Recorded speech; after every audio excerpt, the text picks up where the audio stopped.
Coding అనగానే అందరికీ కొంచెం భయం భయమేస్తది. ఉంటది ఆబ్వియస్లీ. అబ్బో! మనకు అర్థం కాదు. మన సబ్జెక్ట్ కాదులెండి అనిపిస్తది. మీకేమనిపిస్తుంది సాయిరామ్ గారు? ఎవ్రీబడీ కెన్ డూ కోడింగ్ అంటారా?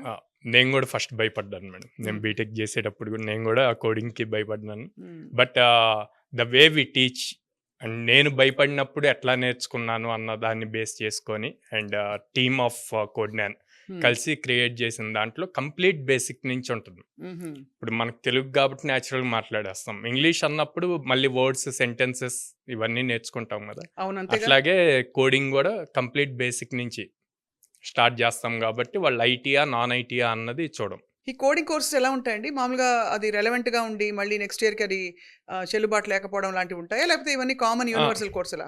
మనం నేర్పించేది బేసిక్ కోర్సెస్ మేడం. వాళ్ళ కెరీర్ స్టార్ట్ అవ్వటానికి. ఆ తర్వాత వాళ్ళ కెరీర్‌లో ఇంప్రూవ్ అవ్వటానికి మీరు అన్నట్టు అడ్వాన్స్డ్ కోర్సెస్ అవి ఎప్పటికప్పుడు చేంజ్ అవుతూ ఉంటాయి. అప్ స్కిల్ అవుతూనే ఉండాలి ఎవ్రీడే. హ్మ్. హ్మ్. హ్మ్. ఈవెన్ ఇప్పుడు మేము Java full stock, Python full stock ఇవి నేర్పిస్తున్నాం. వాటిల్లో ఏఐని ఎలా ఇంప్లిమెంట్ చేయాలన్న మేము నేర్చుకొని వాళ్ళకి నేర్పించాలి. ఓహో! Obviously everyday లెర్నింగే.